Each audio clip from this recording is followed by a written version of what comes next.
Hello students, आइए आज हम लोग समझते हैं चारगाफ रूल के बारे में। ध्यान समझिएगा।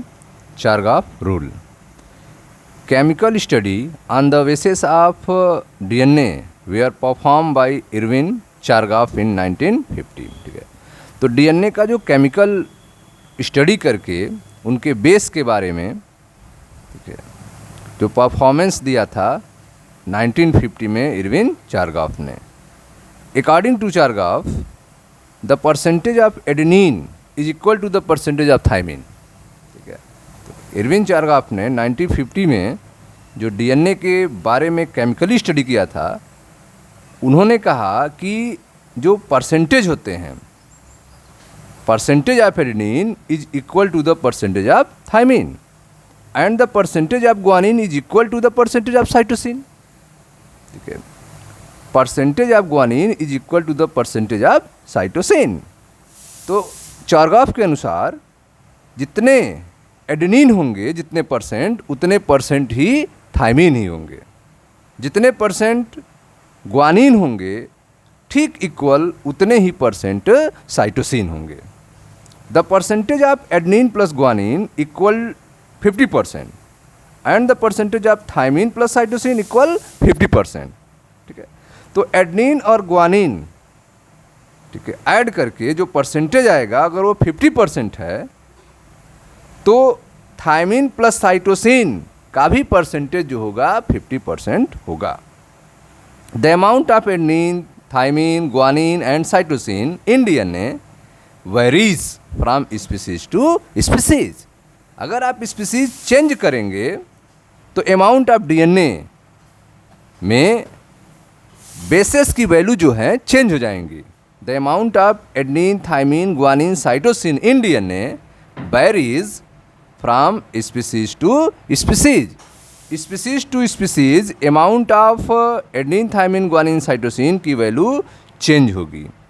लेकिन अगर हम एक ही स्पीसीज लें, स्पीसीज चेंज न हो, तो आप देखेंगे कि एडेनिन, ठीक है, adenine is equal to the percentage of thymine and guanine is equal to the percentage of cytosine.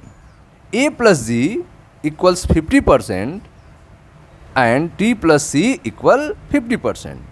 The amount of adenine equal to thymine and amount of guanine equal to cytosine constant in each species. ठीक है, तो प्रत्येक species में जो amount होगा, adenine equal to thymine होगा और guanine equal to cytosine जो होगा वो आपस में कांस्टेंट होगा।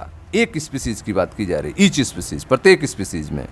लेकिन अगर आप स्पीसीज चेंज करेंगे तो amount of adenine, thymine, guanine, cytosine varies करेगा, बदलेगा। ठीक है, तो आपने देखा चारगाफ रूल में कि चारगाफ ने केमिकली स्टडी किया था बेस का, ठीक है, डीएनए बेस का, chemically study on the basis of DNA.